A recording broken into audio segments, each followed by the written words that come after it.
शास्त्र हैं, पर अष्टावक्र गीता जैसा शास्त्र नहीं। वेद फीके हैं, उपनिषद बहुत धीमी आवाज में बोलते हैं। गीता में भी ऐसा गौरव नहीं जैसा अष्टावक्र की संहिता में। कुछ बात ही अनूठी है। सबसे बड़ी बात तो यह है कि न समाज, न राजनीति, न जीवन की किसी और व्यवस्था का कोई प्रभाव अष्टावक्र के वचनों पर है। इतना शुद्ध भावातीत वक्तव्य है, समय और काल से अतीत, दूसरा नहीं। शायद इसीलिए अष्टावक्र की गीता, अष्टावक्र की संहिता का बहुत प्रभाव नहीं पड़ा। कृष्ण की गीता का बहुत प्रभाव पड़ा।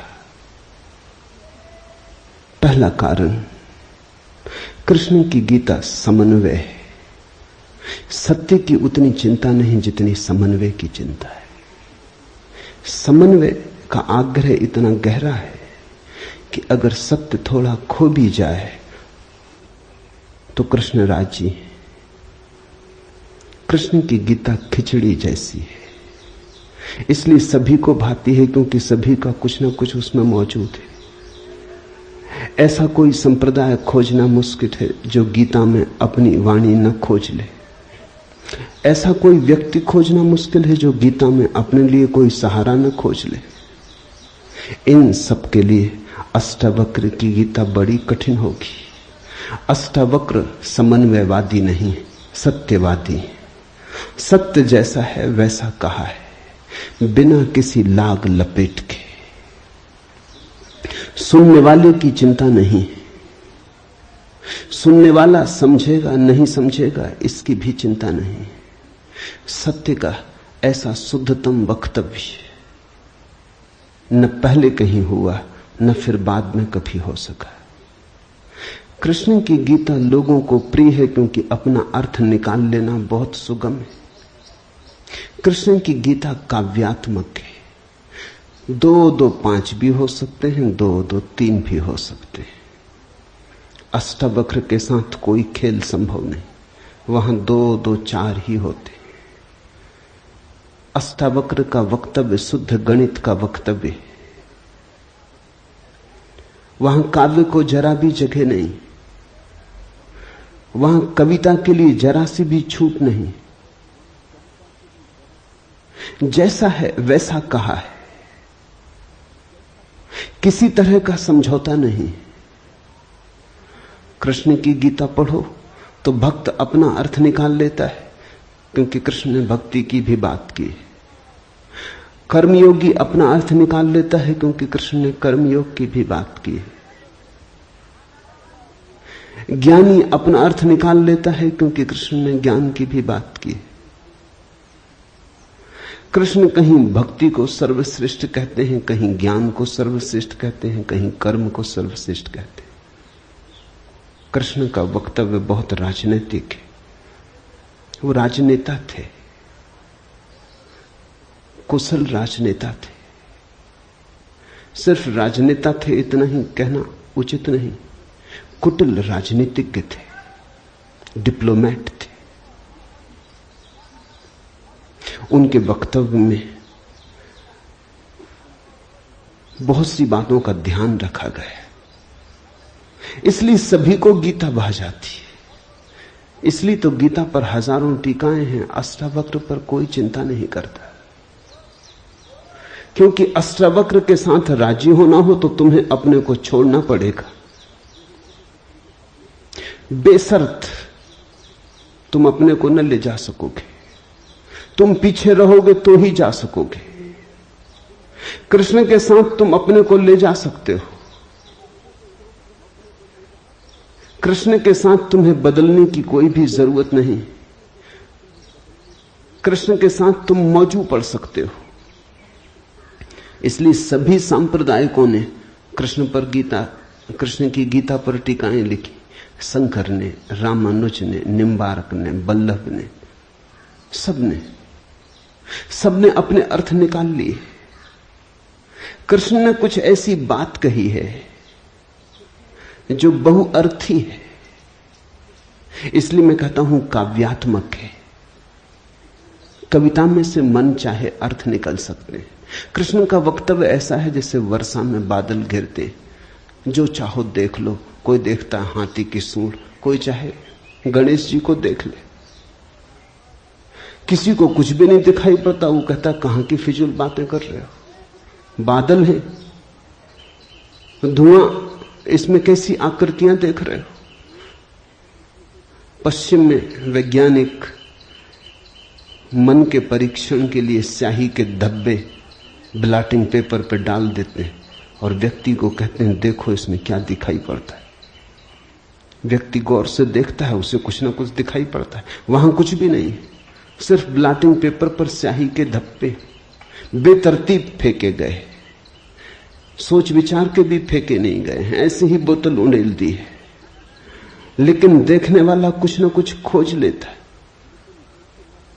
जो देखने वाला खोजता है वो उसके मन में, वो आरोपित कर लेता। तुमने भी देखा होगा, दीवार पर वर्षा का पानी पड़ता है, लकीरें खिंच जाती, कभी आदमी की शक्ल दिखाई पड़ती, कभी घोड़े की शक्ल दिखाई पड़ती। तुम जो देखना चाहते हो आरोपित कर लेते हो। रात के अंधेरे में कपड़ा टंगा है, भूत प्रेत दिखाई पड़ जाते। कृष्ण की गीता ऐसी ही है, जो तुम्हारे मन में है दिखाई पड़ जाएगा। तो शंकर ज्ञान देख लेते हैं, रामानुज भक्ति देख लेते हैं, तिलक कर्म देख लेते हैं, और सब अपने घर प्रसन्नचित्त लौट आते कि ठीक कृष्ण वही कहते हैं जो हमारी मान्यता है। इमर्सन ने लिखा है कि एक बार एक पड़ोसी प्लेटो की किताबें उनसे मांग के ले गया। अब प्लेटो 2000 साल पहले हुआ और दुनिया के थोड़े से अनूठे विचारकों में से एक। कुछ दिनों बाद इमर्सन ने कहा किताबें पढ़नी हो तो वापस कर दें। वो पड़ोसी लौटा गया। इमर्सन ने पूछा कैसी लगी। उस आदमी ने कहा कि ठीक इस आदमी प्लेटो के विचार मुझसे मिलते जुलते। कई दफे तो मुझे ऐसा लगा कि इस आदमी को मेरे विचारों का पता कैसे चल गया। प्लेटो 2000 साल पहले हुआ है। इसको शक हो रहा है कि इसने कहीं मेरे विचार तो नहीं चुरा लिए। कृष्ण में ऐसा शक बहुत बार होता है। इसलिए कृष्ण पर सदियां बीत गईं, टीकाएं चलती जाती, हर सदी अपना अर्थ खोज लेती है, हर व्यक्ति अपना अर्थ खोज लेता है। कृष्ण की गीता स्याही के धब्बों जैसी एक कुशल राजनीतिज्ञ का वक्तव्य है। अष्टावक्र की गीता में तुम कोई अर्थ ना खोज पाओगे। तुम अपने को छोड़ के चलोगे तो ही अष्टावक्र की गीता स्पष्ट होगी। अष्टावक्र का सुस्पष्ट संदेश है, उसमें जरा भी तुम अपनी व्याख्या ना डाल सकोगे। इसलिए लोगों ने टीकाएं नहीं लिखी। टीका लिखने की जगह नहीं है, तोड़ने मड़ोड़ने का उपाय नहीं है, तुम्हारे मन के लिए सुविधा नहीं है कि तुम कुछ डाल दो। अष्टावक्र ने इस तरह से वक्तव्य दिया है कि सदियां बीत गई, उस वक्तव्य में कोई कुछ जोड़ नहीं पाया, घटा नहीं पाया। बहुत कठिन है ऐसा वक्तव्य देना। शब्द के साथ ऐसी कुशलता बड़ी कठिन है। इसलिए मैं कहता हूं एक अनूठी यात्रा तुम शुरू कर रहे हो। अष्टावक्र में राजनीतिज्ञों की कोई उत्सुकता नहीं, न तिलक की, न अरविंद की, न गांधी की, न विनोबा की, किसी की कोई उत्सुकता नहीं, क्योंकि तुम अपना खेल न खेल पाओगे।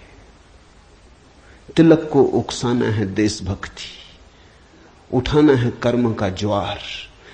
कृष्ण की गीता सहयोगी बन जाती। कृष्ण हर किसी को कंधा देने को तैयार है। कोई भी चला लो गोली उनके कंधे पर रख के, वो राजी। कंधा उनका, पीछे छिपने की तुम्हें सुविधा है, और उनके पीछे से गोली चलाओ तो गोली भी बहुमूल्य मालूम पड़ती। अष्टावक्र किसी को कंधे पे हाथ भी नहीं रखने देते।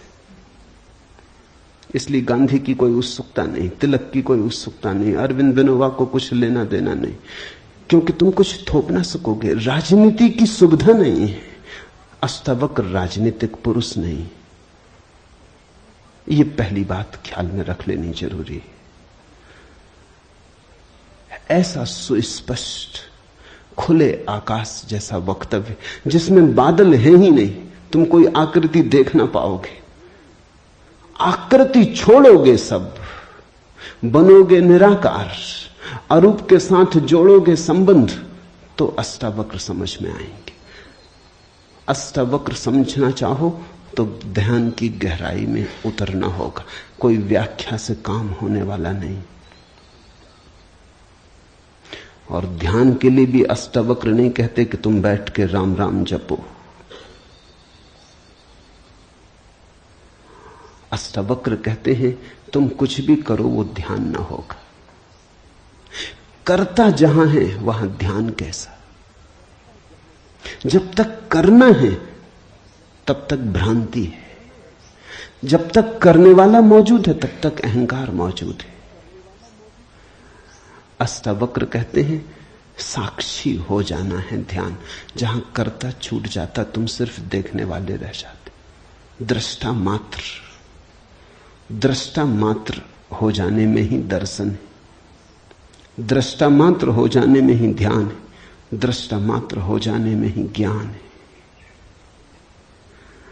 इसके पहले कि हम सूत्र में उतरे, अष्टावक्र के संबंध में कुछ बातें समझ लेनी जरूरी है। ज्यादा पता नहीं, क्योंकि न तो वे सामाजिक पुरुष थे न राजनीतिक, तो इतिहास में कोई उल्लेख नहीं है। बस थोड़ी सी घटनाएं ज्ञात हैं, वो भी बड़ी अजीब, भरोसा करने योग्य नहीं, लेकिन समझोगे तो बड़े गहरे अर्थ खुलेंगे। पहली घटना, अष्टावक्र पैदा हुए उसके पहले की, पीछे का तो कुछ पता नहीं। गर्भ की घटना, पिता बड़े पंडित, अष्टावक्र मां के गर्भ में। पिता रोज वेद का पाठ करते और अष्टावक्र गर्भ में सुनते। एक दिन अचानक गर्भ से आवाज आती कि रुको भी, ये सब बकवास है, ज्ञान इसमें कुछ भी नहीं, बस शब्दों का संग्रह। शास्त्र में ज्ञान कहां? ज्ञान स्वयं में है। शब्द में सत्य कहां? सत्य स्वयं में।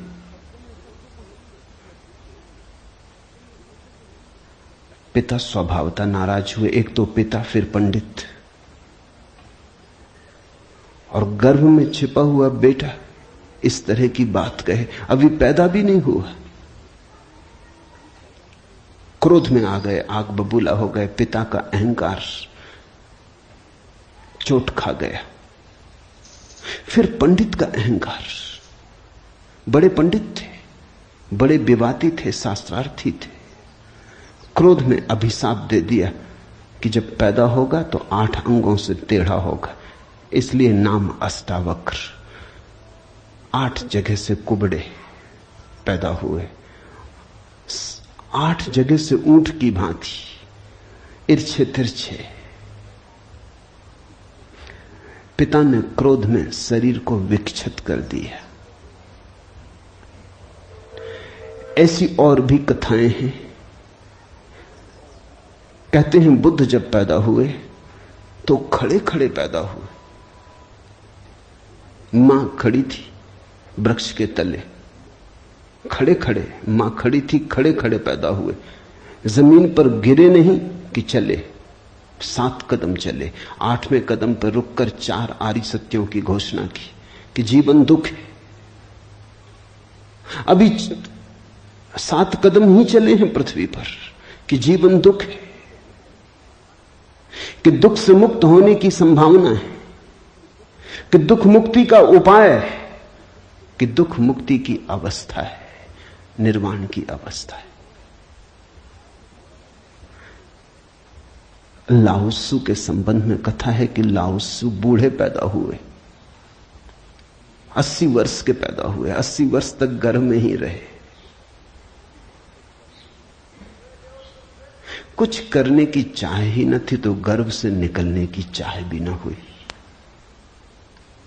कोई वासना ही न थी तो संसार में आने की भी वासना न हुई।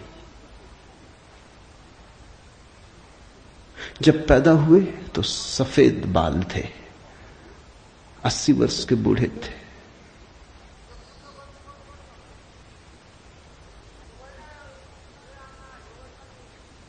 जरथुस्त्र के संबंध में कथा है कि जब जरथुस्त्र पैदा हुए तो पैदा होते से ही खिलखिला के हंसे, मगर इन सबको मात कर दिया अष्टावक्र ने। ये तो पैदा होने की बात है। अष्टावक्र ने अपना पूरा वक्तव्य दे दिया पैदा होने के पहले।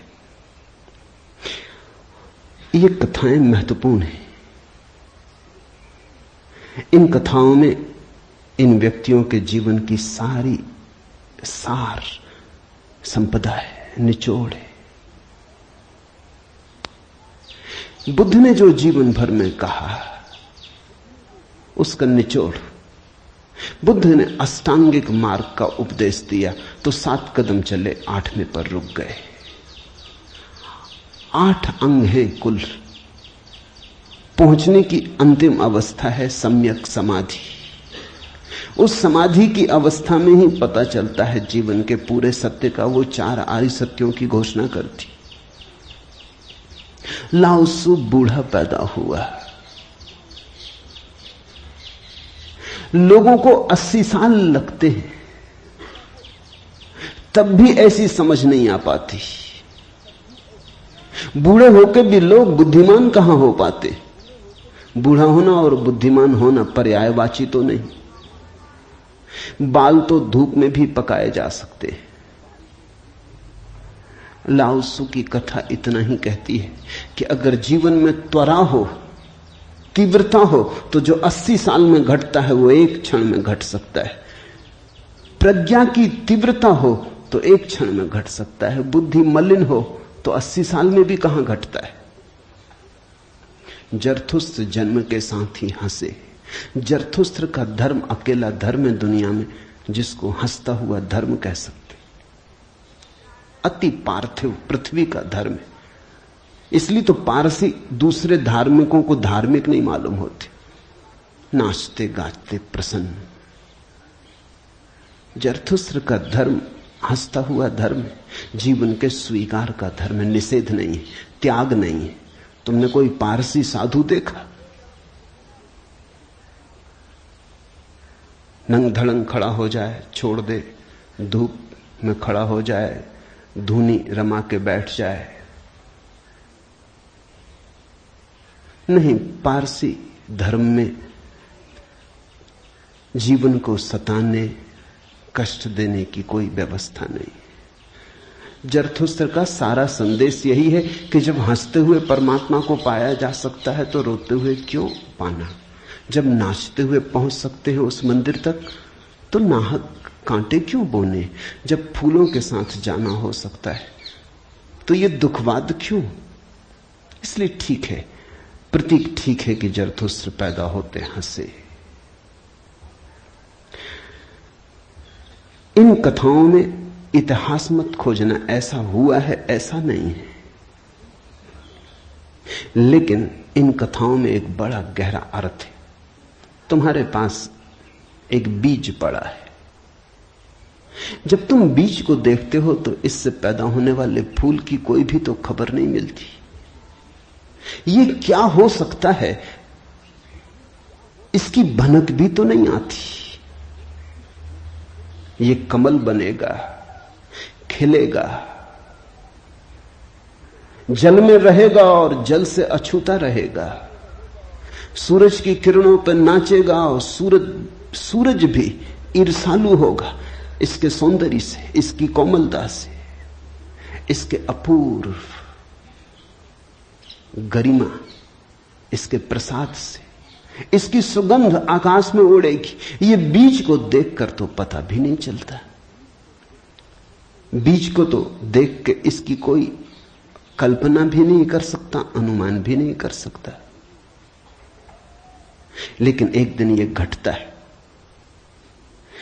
तो दो तरह से हम सोच सकते हैं। या तो हम बीज को पकड़ लें जोर से और हम कहें जो बीज में दिखाई नहीं पड़ा वो कमल में भी घट नहीं सकता। ये भ्रम है, ये धोखा है, ये झूठ है। जिनको हम तर्कनिष्ठ कहते हैं, संदेहशील कहते हैं, उनका यही आधार है। वो कहते हैं जो बीज में नहीं दिखाई पड़ा वो फूल में हो नहीं सकता, कहीं भ्रांति हो रही है। इसलिए संदेहशील व्यक्ति बुद्ध को मान नहीं पाता, महावीर को स्वीकार नहीं कर पाता, जीसस को अंगीकार नहीं कर पाता, क्योंकि वो कहते हैं हमने जाना इनको। जीसस अपने गांव में आए, बड़े हैरान हुए, गांव के लोगों ने कोई चिंता ही न की। जीसस का वक्तव्य है कि पैगंबर की अपने गांव में पूजा नहीं होती। कारण क्या रहा होगा, क्यों नहीं होती गांव में पूजा पैगंबर की? गांव के लोगों ने बचपन से देखा, बड़े ही जोसेफ का लड़का है, लकड़ियां ढोते देखा, रिंदा चलाते देखा, लकड़ियां चीरते देखा, पसीने से लथपथ देखा, सड़कों पर खेलते देखा, झगड़ते देखा। गांव के लोग इसे बचपन से जानते हैं, बीज की तरह देखा। आज अचानक ये हो कैसे सकता है कि परमात्मा का पुत्र हो गया? नहीं, जिसने बीज को देखा है वो फूल को मान नहीं पाता। वो कहता है जरूर धोखा होगा, बेईमानी होगी, ये आदमी पाखंडी है।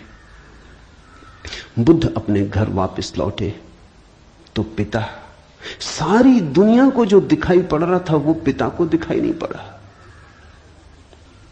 सारी दुनिया अनुभव कर रही थी एक प्रकाश, दूर दूर तक खबरें जा रही थी, दूर देशों से लोग आने शुरू हो गए थे।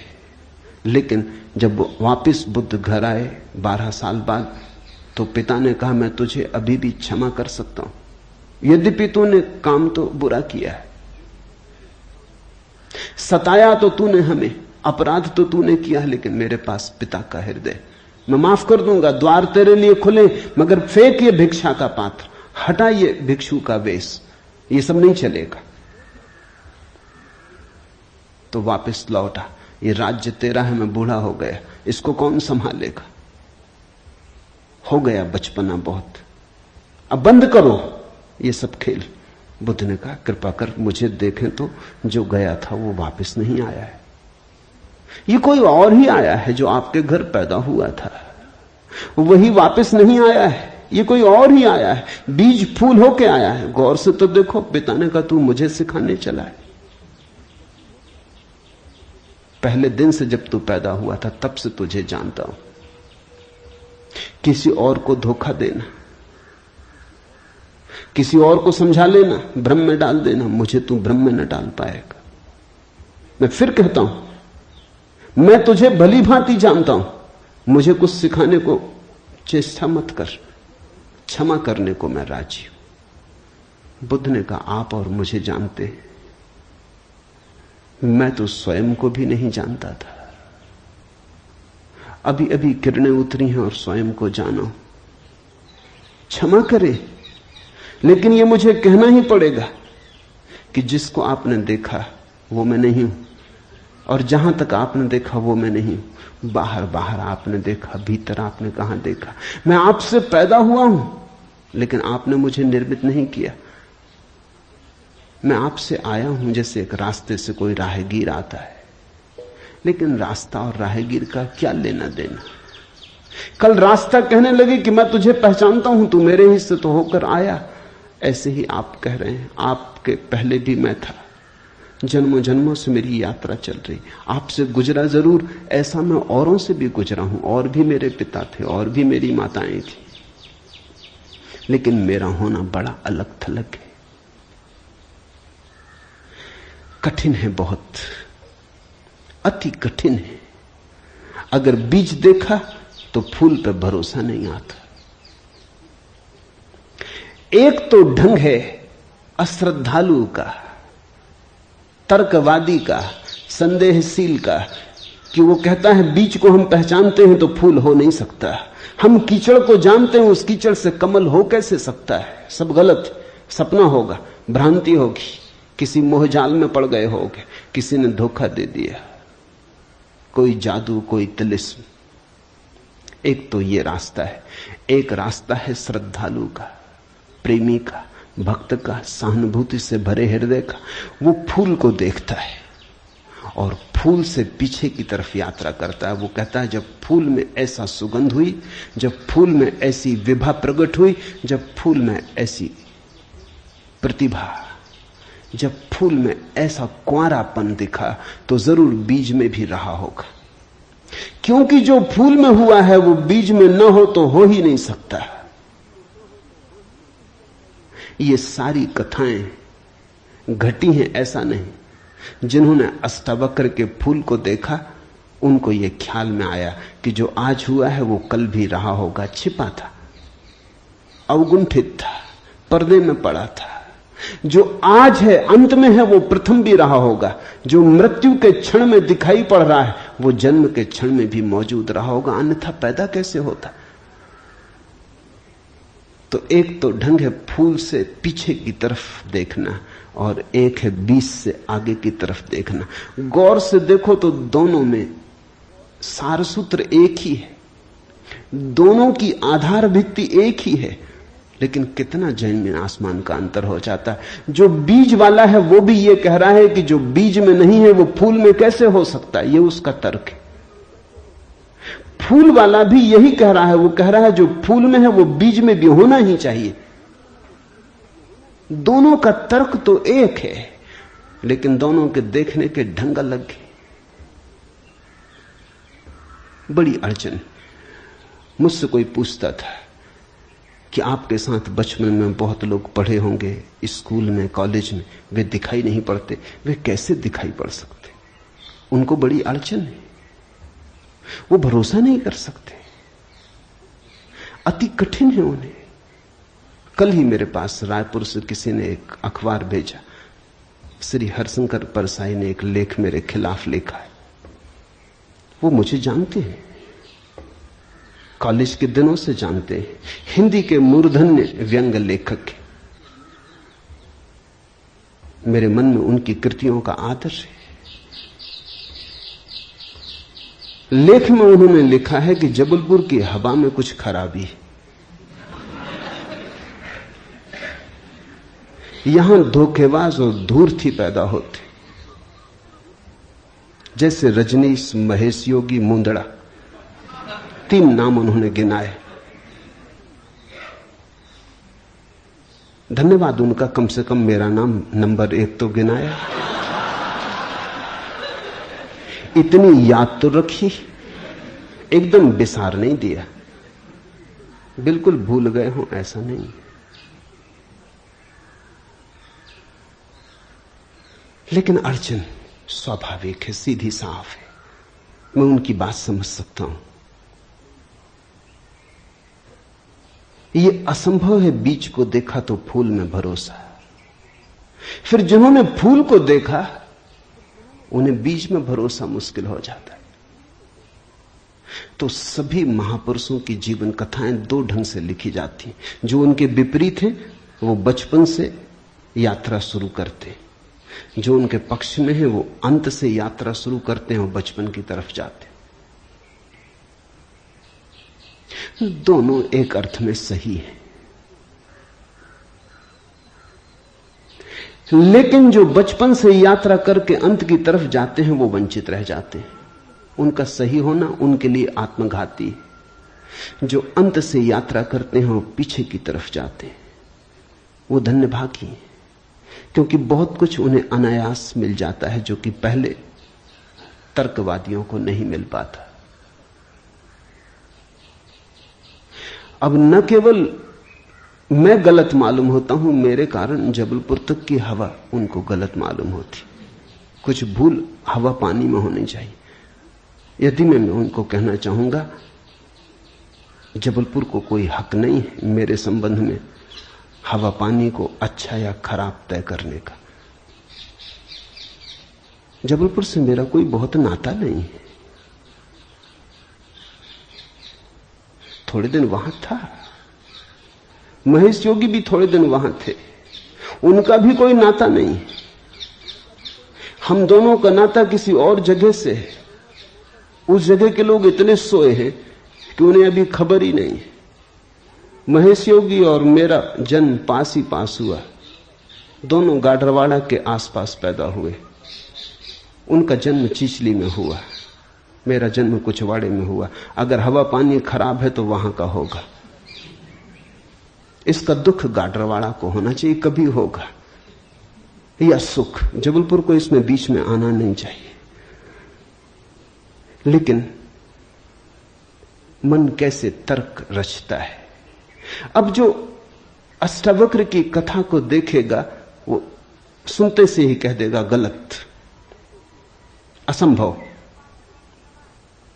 ये तो कथा जिन्होंने लिखी हो उनको भी पता है कि कहीं कोई गर्व से बोलता है। वो तो केवल इतना कह रहे हैं कि जो आखिर में प्रकट हुआ वो गर्भ में मौजूद रहा होगा। जो वाणी आखिर में खिली वो किसी न किसी गहरे तल पर गर्भ में भी मौजूद रही होगी, अन्यथा खिलती कहां से, आती कहां से? सुनने से थोड़ी कुछ आता है, हर चीज के पीछे कारण है। नहीं देख पाए हो हम, लेकिन था तो मौजूद। ये सारी कथाएं इसी का सूचक देती हैं। अष्टावक्र के संबंध में दूसरी बात जो ज्ञात है वो है जब वे 12 वर्ष के थे। बस 2 ही बातें ज्ञात हैं। तीसरी उनकी अष्टावक्र गीता है, या कुछ लोग कहते हैं अष्टावक्र संहिता। जब वे 12 वर्ष के थे तो एक बड़ा विशाल शास्त्रार्थ जनक ने रचा। जनक सम्राट थे और उन्होंने सारे देश के पंडितों को निमंत्रण दिया और उन्होंने 1000 गायें राजमहल के द्वार पर खड़ी कर दी और उन्होंने गायों के सींगों पर सोना मढ़ दिया और हीरे जवाहरात लटका दिए और कहा जो भी विजेता होगा वो इन गायों को हाँक के ले जाए। बड़ा विवाद हुआ। अष्टावक्र के पिता भी उस विवाद में गए। खबर आई सांझ होते होते कि पिता हार रहे हैं। सबसे तो जीत चुके थे, वंदिन नाम के एक पंडित से हारे जा रहे हैं। ये खबर सुन के अष्टावक्र भी राजमहल पहुंच गया। सभा सजी थी, विवाद अपनी आखिरी चरम अवस्था में था, निर्णायक घड़ी करीब आती थी। पिता के हारने की स्थिति बिल्कुल पूरी तय हो चुकी थी। अब हारे तब हारे की अवस्था थी। अष्टावक्र दरबार में भीतर चला गया। पंडितों ने उसे देखा, महापंडित इकट्ठे थे। उसका 8 अंगों से टेढ़ा मेढ़ा शरीर, वो चलता तो भी देख के लोगों को हंसी आती। उसका चलना भी बड़ा हास्यास्पद था। सारी सभा हंसने लगी। अष्टावक्र भी खिल के हंसा। जनक ने पूछा, और सब हंसते हैं वो तो मैं समझ गया क्यों हंसते, लेकिन बेटे तू क्यों हंसा? अष्टावक्र ने कहा, मैं इसलिए हंस रहा हूं कि इन चम्हारों की सभा में सत्य का निर्णय हो रहा है। बड़ा आदमी अनूठा रहा होगा। ये चम्हार यहां क्या कर रहे हैं? सन्नाटा छा गया। चम्हार? सम्राट ने पूछा, तेरा मतलब? उसने कहा, सीधी सी बात है, इनको चमड़ी ही दिखाई पड़ती, मैं नहीं दिखाई पड़ता।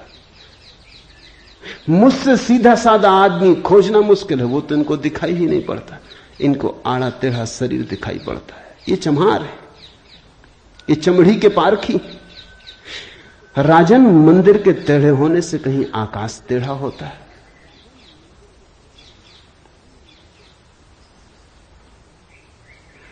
घड़े के फूटे होने से कहीं आकाश फूटता है? आकाश तो निर्विकार है।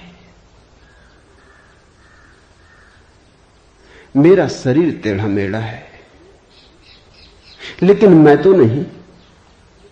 ये जो भीतर बसा है इसकी तरफ तो देखो। इससे तुम सीधा साधा और कुछ खोज ना सकोगे।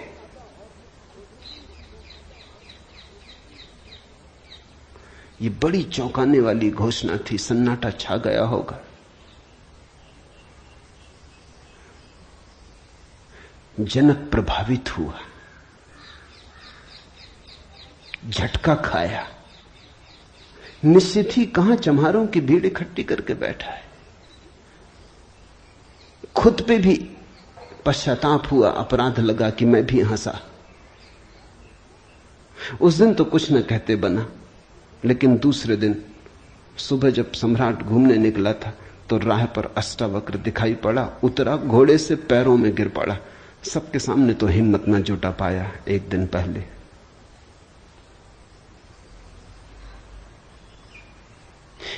दिन पहले तो कहा था, बेटे तू क्यों हंसता है? 12 साल का लड़का था। उम्र तौली थी, आज उम्र नहीं तौली। आज घोड़े से उतर गया, पैर पर गिर पड़ा, साष्टांग दंडवत, और कहा, पधारें राजमहल, मेरी जिज्ञासाओं का समाधान करें। हे प्रभु, आए मेरे घर। बात मेरी समझ में आ गई। रात भर में सो ना सका। ठीक ही कहा। शरीर को ही जो पहचानते हैं उनकी पहचान गहरी कहां। आत्मा के संबंध में विवाद कर रहे हैं और अभी भी शरीर में रस और विरस पैदा होता है, घृणा, आकर्षण पैदा होता है। मर्त्य को देख रहे हैं, अमृत की चर्चा करते हैं। धन्य भाग मेरे कि आप आए और मुझे चौंकाया, मेरी नींद तोड़ दी। अब पधारो। राजमहल में उसने बड़ी सजावट कर रखी थी। स्वर्ण सिंहासन पर बिठाया था इस 12 साल के अष्टावक्र को और उससे जिज्ञासा की। पहला सूत्र जनक की जिज्ञासा है। जनक ने पूछा है, अष्टावक्र ने समझाया है। इससे ज्यादा अष्टावक्र के संबंध में और कुछ पता नहीं है, और कुछ पता होने की जरूरत भी नहीं। काफी है, इतना बहुत है। हीरे बहुत होते भी नहीं, कंकड़ पत्थर ही बहुत होते। हीरा एक भी काफी होता है। ये 2 छोटी सी घटनाएं हैं। एक तो जन्म के पहले की गर्भ से आवाज और घोषणा कि क्या पागलपन में पड़े हो, शास्त्र में उलझे हो, शब्द में उलझे हो, जागो। ये ज्ञान नहीं है, ये सब उधार है, ये सब बुद्धि का ही जाल है, अनुभव नहीं है। इसमें रंच मात्र भी सार नहीं है। कब तक अपने को भरमाए रखोगे? और दूसरी घटना, राजमहल में हंसना पंडितों का और कहना अष्टावक्र का कि जीवन में देखने की 2 दृष्टियां हैं, एक आत्मदृष्टि, एक चर्म दृष्टि। चम्हार चमड़ी को देखता है,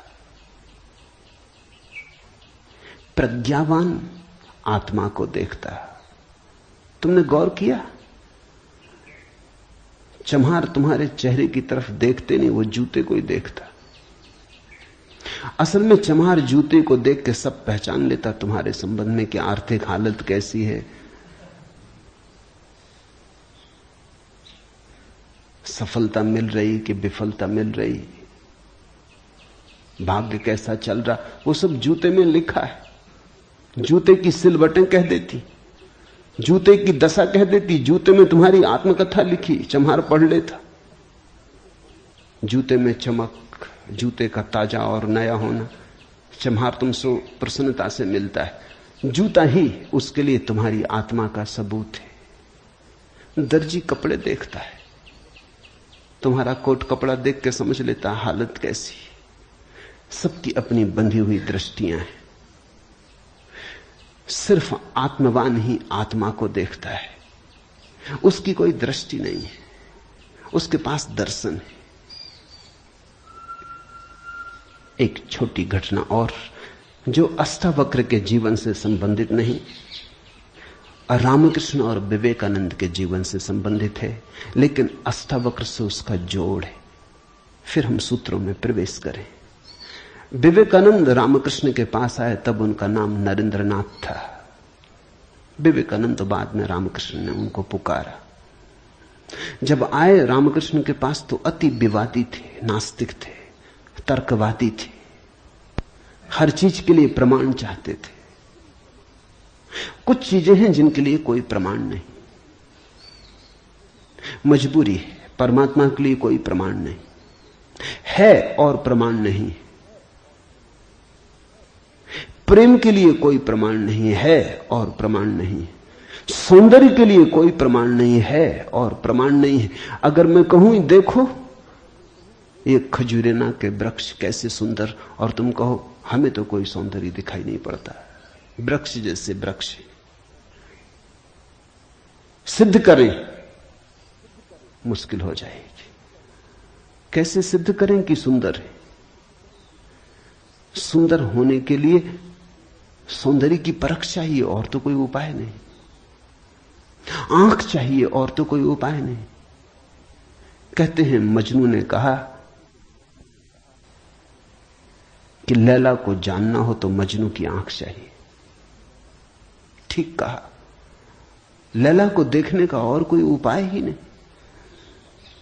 मजनू को बुलाया था उसके गांव के राजा ने और कहा था तू पागल है, मैं तेरी लैला को जानता हूं, साधारण सी लड़की है, काली कलूटी, कुछ खास नहीं, तुझ पे मुझे दया आती। ये मेरे राजमहल की 12 लड़कियां खड़ी, ये इस देश की सुंदरतम स्त्रियां, इनमें से तू कोई भी चुन ले, ये तुझे रोते देख के मेरा भी प्राण रोता है। उसने देखा और उसने कहा इनमें तो लैला कोई भी नहीं, ये तो लैला के मुकाबले तो दूर, उसके चरण की धूल भी नहीं। सम्राट कहने लगा मजनू तू पागल है। मजनू ने कहा यह हो सकता है, लेकिन एक बात आपसे कहना चाहता हूं, लैला को देखना हो तो मजनू की आंख चाहिए।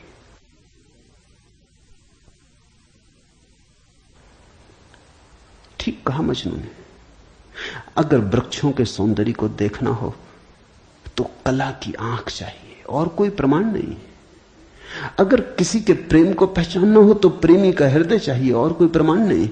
और परमात्मा तो इस जगत के सारे सौंदर्य और सारे प्रेम और सारे सत्य का इकट्ठा नाम है। उसके लिए तो ऐसा निर्विकार चित्त चाहिए, ऐसा साक्षी भाव चाहिए जहां कोई शब्द न रह जाए, कोई विचार न रह जाए, कोई तरंग न उठे, वहां कोई धूल न रह जाए, मन की और चित्त का दर्पण परिपूर्ण शुद्ध हो। प्रमाण कहां? रामकृष्ण से विवेकानंद ने कहा प्रमाण चाहिए। है परमात्मा तो प्रमाण थे। और विवेकानंद को देखा रामकृष्ण ने। बड़ी थी संभावना इस युवक की, बड़ी थी यात्रा इसके भविष्य की, बहुत कुछ होने को पड़ा था इसके भीतर, बड़ा खजाना था, उससे ये अपरिचित है। रामकृष्ण ने देखा, इस युवक के पिछले जन्मों में झांका, ये बड़ी संपदा, बड़े पुण्य की संपदा लेकर आ रहा है। ये ऐसे ही तर्क में दबा न रह जाए। कराह उठा होगा पीड़ा और करुणा से रामकृष्ण का हृदय। उन्होंने कहा छोड़, प्रमाण वगैरह बाद में सोच लेंगे, मैं जरा बूढ़ा हुआ, मुझे पढ़ने में अड़चन होती, तू अभी जवान, तेरी आंख अभी तेज, ये किताब पढ़ी, इसे तू पढ़। वो थी अष्टावक्र गीता, जरा मुझे सुनाते। कहते हैं विवेकानंद को इसमें तो कुछ अड़चन न मालूम पड़ी, यह आदमी कुछ ऐसी तो कोई खास बात नहीं मांग रहा है। 2-4 सूत्र पढ़े और एक घबराहट और रोआ रोआ कपने लगा। और विवेकानंद ने कहा मुझसे नहीं पढ़ा जाता। रामकृष्ण ने कहा पढ़ भी, इसमें हर्ज क्या है, तेरा क्या बिगाड़ लेगी ये किताब, तू जवान है अभी, तेरी आंख अभी ताजी, और मैं बूढ़ा हुआ, मुझे पढ़ने में दिक्कत होती, और ये किताब मुझे पढ़नी तो तू पढ़ के सुना दे। कहते हैं उस किताब को सुनाते सुनाते ही विवेकानंद डूब गए। रामकृष्ण ने देखा इस व्यक्ति के भीतर बड़ी संभावना है, बड़ी शुद्ध संभावना है, जैसी एक बोधिसत्व की होती, जो कभी न कभी बुद्ध होना जिसका निर्णीत है, आज नहीं कल भटके कितना ही, बुद्धत्व जिसके पास चला आ रहा है।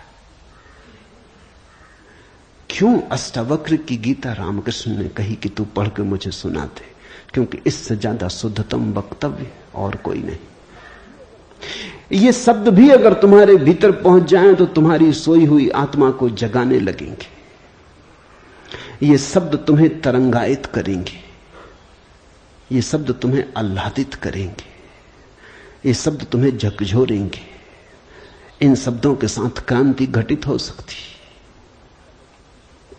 अष्टावक्र की गीता को मैंने यूं ही नहीं चुना है, और जल्दी नहीं चुना, बहुत देर करके चुना है, सोच विचार के। दिन थे जब मैं कृष्ण की गीता पर बोला, क्योंकि भीड़ भाड़ मेरे पास थी। भीड़ भाड़ के लिए अष्टावक्र गीता का कोई अर्थ न था। बड़ी चेष्टा करके भीड़ भाड़ से छुटकारा पाया है। अब तो थोड़े से विवेकानंद यहां हैं, अब तो उनसे बात करनी है जिनकी बड़ी संभावना है। उन थोड़े से लोगों के साथ मेहनत करनी है जिनके साथ मेहनत का परिणाम हो सकता है। अब हीरे तराशने, कंकड़ पत्थरों पर यह छेनी खराब नहीं करनी, इसलिए चुनी है अष्टावक्र की गीता। तुम तैयार हुए हो इसलिए चुनी। पहला सूत्र, जनक ने कहा, हे प्रभु, पुरुष ज्ञान को कैसे प्राप्त होता है, और मुक्ति कैसे होगी, और वैराग्य कैसे प्राप्त होगा, यह मुझे कहिए। एतत् मम ब्रूहि प्रभो, मुझे समझाएं प्रभु।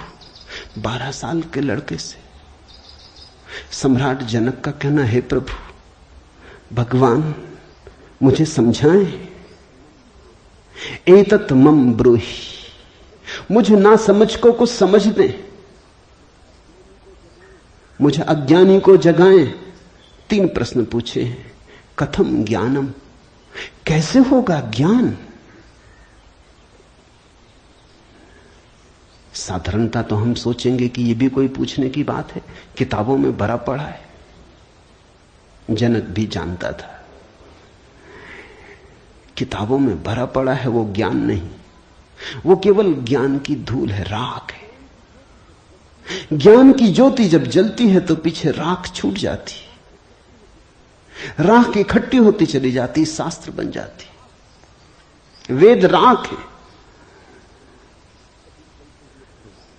कभी जलते हुए अंगारे थे, ऋषियों ने उन्हें अपनी आत्मा में जलाया था, फिर राख रह गए।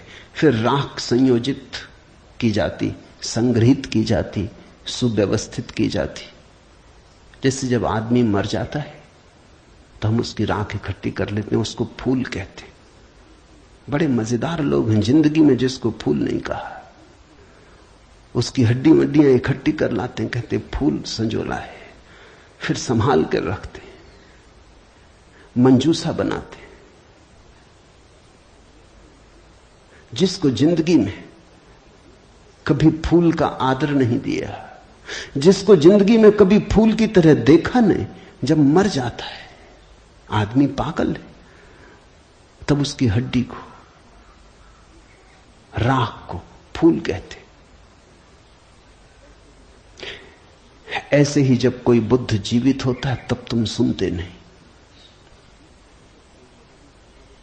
जब कोई महावीर तुम्हारे बीच से गुजरता है तब तुम नाराज होते हो। लगता है यह आदमी तुम्हारे सपने तोड़ रहा है या तुम्हारी नींद में दखल डाल रहा है। ये कोई जगाने का वक्त है? अभी अभी तो सपना आना शुरू हुआ था, अभी अभी तो जरा जीतना शुरू किया था जिंदगी में, अभी अभी तो दांव ठीक लगने लगे थे, तीर ठीक ठीक जगह पड़ने लगा था, और ये सज्जन आ गए। ये कहते हैं सब आसार है।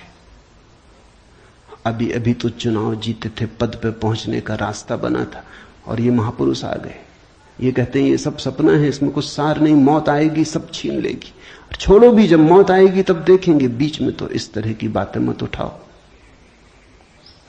लेकिन जब महावीर मर जाते, बुद्ध मर जाते, तब उनकी राख को हम इकट्ठी कर लेते, फिर हम धम्म पद बनाते, वेद बनाते, फिर हम पूजा के फूल चढ़ाते। जनक भी जानता था कि शास्त्रों में सूचनाएं भरी पड़ी, लेकिन उसने पूछा कथम ज्ञानम, कैसे होगा ज्ञान? क्योंकि कितना ही जान लो, ज्ञान तो होता ही नहीं। जानते जाओ, शास्त्र कंठस्थ कर लो, तोते बन जाओ, एक एक सूत्र याद हो जाए, पूरे वेद स्मृति में छप जाएं, फिर भी ज्ञान तो होता नहीं। कथम ज्ञानम, कैसे होता ज्ञान? कथम मुक्ति, मुक्ति कैसे होगी? क्योंकि जिसको तुम ज्ञान कहते हो वो तो बांध लेता उल्टे, मुक्त कहां करता। ज्ञान तो वही है जो मुक्त करे। जीसस ने कहा है सत्य वही है जो मुक्त करे। ज्ञान तो वही है जो मुक्त करे। ये ज्ञान की कसौटी है। पंडित मुक्त तो दिखाई नहीं पड़ता, बंधा दिखाई पड़ता है। मुक्ति की बातें करता है, मुक्त दिखाई नहीं पड़ता है। हजार बंधनों में बंधा हुआ मालूम पड़ता है। तुमने कभी गौर किया, तुम्हारे तथाकथित संत तुमसे भी ज्यादा बंधे हुए मालूम पड़ते। तुम शायद थोड़े बहुत मुक्त भी हो, तुम्हारे संत तुमसे भी ज्यादा बंधे, लकीर के फकीर हैं।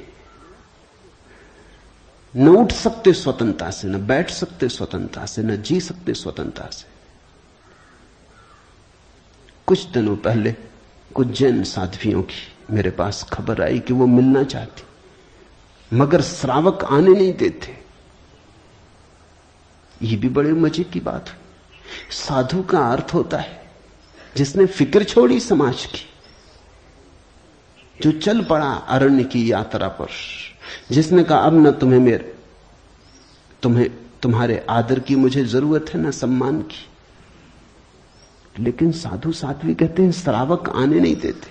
वो कहते हैं वहां भूल के मत जाना, वहां गए तो ये दरवाजा बंद। ये कोई साधुता हुई? ये तो परतंत्रता हुई, गुलामी हुई। ये तो बड़ी उल्टी बात हुई। ये तो ऐसा हुआ कि साधु श्रावक को बदले, उसकी जगह श्रावक साधु को बदल रहा है।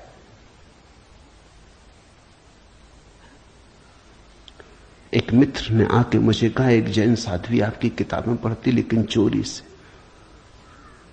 टेप भी सुनना चाहती लेकिन चोरी से, और अगर कभी किसी के सामने आपका नाम भी ले दो तो वो इस तरह हो जाती जैसे उसने कभी आपका नाम सुना ही नहीं।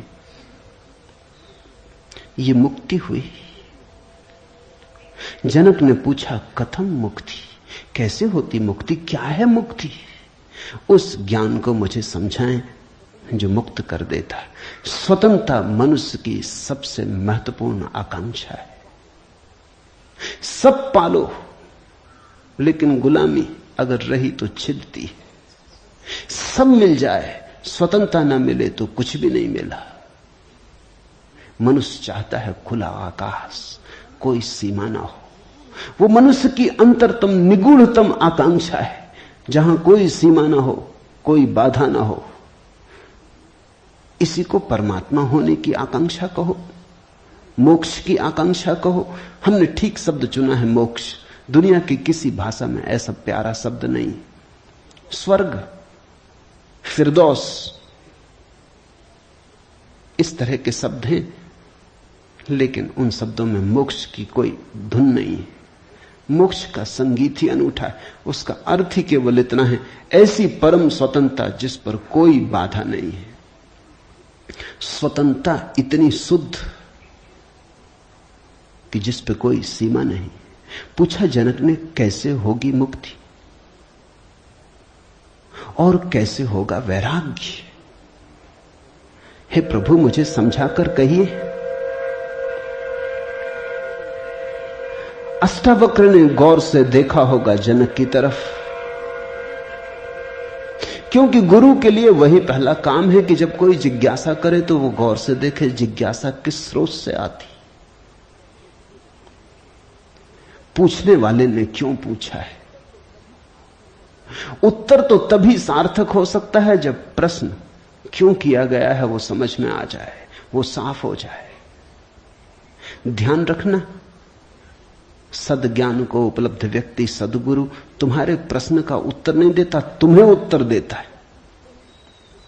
तुम क्या पूछते हो इसकी फिक्र कम है, तुमने क्यों पूछा है, तुम्हारे पूछने के पीछे अंतर चेतन में छिपा हुआ जाल क्या है।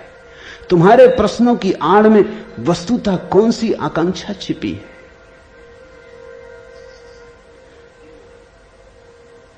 दुनिया में 4 तरह के लोग हैं, ज्ञानी, मुमुक्षु, अज्ञानी, मूढ़। और दुनिया में 4 ही तरह की जिज्ञासाएं होती। ज्ञानी की जिज्ञासा तो निशब्द होती। कहना चाहिए ज्ञानी की जिज्ञासा तो जिज्ञासा होती ही नहीं। जान लिया, जानने को कुछ बचा नहीं, पहुंच गए,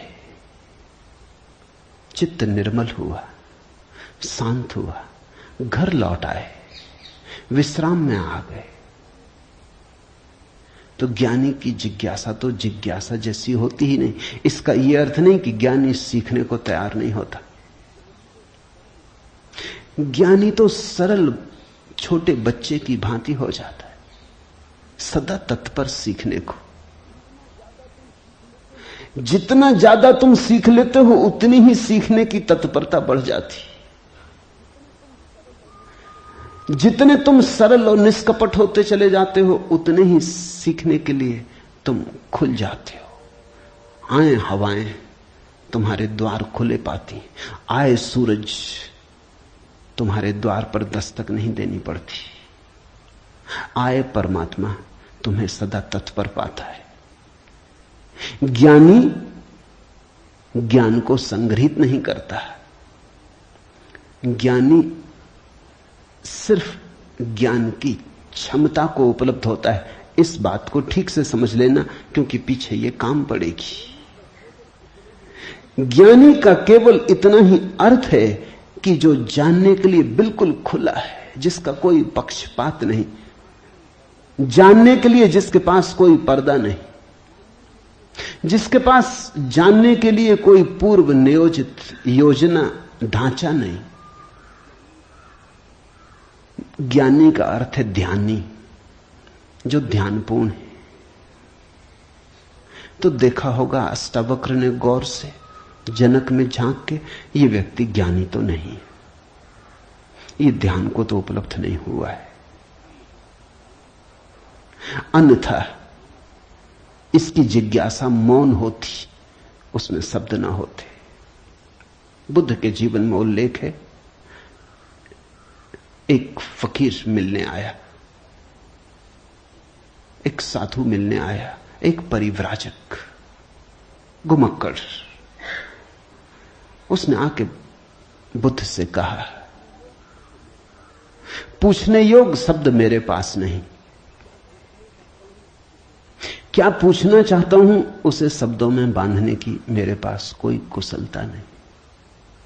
आप तो जानते ही हैं, समझ लें, जो मेरे योग को कहते हैं। यह ज्ञानी की जिज्ञासा है। बुद्ध चुप बैठे रहे, उन्होंने कुछ भी ना कहा। घड़ी भर बाद जैसे कुछ घटा। वो जो आदमी चुपचाप बैठा बुद्ध की तरफ देखता रहा था, उसकी आंख से आंसुओं की धार लग गई। चरणों में झुका, नमस्कार किया और कहा, धन्यवाद, खूब धन्यभागी हूं, जो लेने आया था आपने दिया। उठ के चला भी गया। उसके चेहरे पे अपूर्व आभा थी, वो नाचता हुआ गया। बुद्ध के आसपास के शिष्य बड़े हैरान हुए, आनंद में पूछा, बनते भगवान, पहेली हो गई। पहले तो ये आदमी कहता है कि मुझे पता नहीं कैसे पूछूं, पता नहीं किन शब्दों में पूछूं, ये भी पता नहीं क्या पूछने आया हूं। फिर आप तो जानते ही हैं सब, देख लें, मुझे जो मेरे लिए जरूरी हो कह दें। पहले तो ये आदमी ही जरा पहेली था, ये कोई ढंग हुआ पूछने का? और जब तुम्हें यही पता नहीं कि क्या पूछना, तो पूछना ही क्यों? पूछना क्या? खूब रही। फिर यही बात खत्म ना हुई, आप चुप बैठे सो चुप बैठे रह गए। आपको ऐसा कभी मौन देखा नहीं? कोई पूछता तो आप उत्तर देते। कभी कभी तो ऐसा होता कोई नहीं भी पूछता तो भी आप उत्तर देते। आपकी करुणा सदा बहती रहती। क्या हुआ अचानक कि आप चुप रह गए और आंख बंद हो गई? और फिर क्या रहस्यमय घटा कि वो आदमी रूपांतरित होने लगा। हमने उसे बदलते देखा, हमने उसे किसी और ही रंग में डूबते देखा, उसमें मस्ती आते देखी। वो नाचता हुआ गया है, आंसुओं से भरा हुआ, गदगद आह्लादित, वो चरणों में झुका, उसकी सुगंध हमें भी छुई। ये हुआ क्या? आप कुछ बोले नहीं, उसने सुना कैसे? और हम तो इतने दिनों से, वर्षों से आपके पास हैं। हम पर आपकी कृपा कम है क्या? ये प्रसाद जो उसे दिया हमें क्यों नहीं मिलता? लेकिन ध्यान रहे उतना ही मिलता है जितना तुम ले सकते हो। बुद्ध ने कहा सुनो, घोड़े, आनंद से घोड़े की बात की क्योंकि आनंद छत्री था, बुद्ध का चचेरा भाई था और बचपन से ही घोड़े का बड़ा शौक था। उसे घुड़सवार था, प्रसिद्ध घुड़सवार था, प्रतियोगी था बड़ा। उसने कहा सुन आनंद, बुद्ध ने कहा घोड़े 4 प्रकार के होते। एक तो मारो भी तो भी टस से मस नहीं होते, रद्दी से रद्दी घोड़े, जितना मारो उतना ही हठयोगी हो जाते हैं, बिल्कुल हट बांध के खड़े हो जाते। तुम मारो तो वो जिद बना लेते हैं कि देखें कौन जीतता। फिर दूसरे तरह के घोड़े होते हैं, मारो तो चलते हैं, न मारो तो नहीं चलते, कम से कम पहले से बेहतर। फिर तीसरे तरह के घोड़े होते हैं, कोड़ा फटकारो, मारना काफी जरूरी नहीं, सिर्फ कोड़ा फटकारो, आवाज काफी। और भी कुलीन होते, दूसरे से भी बेहतर। फिर आनंद, तुझे जरूर पता होगा ऐसे भी घोड़े होते हैं कि कोड़े की छाया देख के भागते हैं, फटकारना भी नहीं पड़ता। ये ऐसा ही घोड़ा था, छाया काफी। अष्टावक्र ने देखा होगा गौर से, जब तुम आके मुझसे कुछ पूछते हो तो तुम्हारे प्रश्न से ज्यादा महत्वपूर्ण सवाल तुम हो। कभी कभी तुम्हें भी ऐसा लगता होगा कि तुमने जो नहीं पूछा था वो मैंने उत्तर दिया है, और कभी कभी तुम्हें ऐसा भी लगता होगा कि शायद मैं टाल गया तुम्हारे प्रश्न को, बचाव कर गया, कुछ और उत्तर दे गया हूं। लेकिन सदा तुम्हारी भीतरी जरूरत ज्यादा महत्वपूर्ण। तुम क्या पूछते हो ये उतना महत्वपूर्ण नहीं, क्योंकि तुम्हें खुद ही ठीक पता नहीं तुम क्या पूछते हो, क्यों पूछते हो। उत्तर वही दिया जाता है जिसकी तुम्हें जरूरत है। तुम्हारे पूछने से कुछ तय नहीं होता। देखा होगा अष्टावक्र ने ज्ञानी तो नहीं है जनक, अज्ञानी है फिर क्या? अज्ञानी भी नहीं है, क्योंकि अज्ञानी तो अकड़ीला, अकड़ा से भरा होता है। अज्ञानी तो झुकना जानता ही नहीं। ये तो मुझ 12 साल की उम्र के लड़के के पैरों में झुक गया, साष्टांग दंडवत की। ये अज्ञानी के लिए असंभव है। अज्ञानी तो समझता है कि मैं जानता ही हूं, मुझे कौन समझाएगा। अज्ञानी अगर कभी पूछता भी है तो तुम्हें गलत सिद्ध करने को पूछता है, क्योंकि अज्ञानी तो ये मान के चलता है कि पता तो मुझे है ही, देखें इनको भी पता है या नहीं। अज्ञानी परीक्षा के लिए पूछता है। नहीं, इसकी आंखें जनक की तो बड़ी निर्मल है। मुझ 12 साल के अनजान अपरिचित लड़के को सम्राट होते हुए भी इसने कहा एतत् मम ब्रूहि प्रभु, हे प्रभु मुझे समझा के कहें। नहीं, ये विनयशील है, अज्ञानी तो नहीं। मूढ़ है क्या फिर? मूढ़ तो पूछते ही नहीं। मूढ़ों को तो पता ही नहीं कि जीवन में कोई समस्या है। मूढ़ और बुद्ध पुरुषों में एक समानता है, बुद्ध पुरुषों के लिए कोई समस्या नहीं रही, मूढ़ों के लिए अभी समस्या उठी ही नहीं। बुद्ध पुरुष समस्या के पार हो गए, मूढ़ अभी समस्या के बाहर है। मूढ़ तो इतना मूर्छित है कि उसे कहां सवाल कथम ज्ञानम, मूढ़ पूछेगा। कथम मुक्ति, मूढ़ पूछेगा। कैसे होगा वैराग्य, मूढ़ पूछेगा। असंभव। मूढ़ अगर पूछेगा भी तो पूछता है राग में सफलता कैसे मिलेगी। मूढ़ अगर पूछता भी है तो पूछता है संसार में और थोड़े ज्यादा दिन कैसे रहना हो जाए, मुक्ति नहीं। मूढ़ पूछता है बंधन सोने के कैसे बने, बंधन में हीरे जवाहरात कैसे जड़े। मूढ़ पूछता भी है तो ऐसी बातें पूछता है। ज्ञान, मूढ़ तो मानता ही नहीं कि ज्ञान हो सकता है, वो तो संभावना को स्वीकार नहीं करता। वो तो कहता कैसा ज्ञान। मूढ़ तो पशुवत जीता है।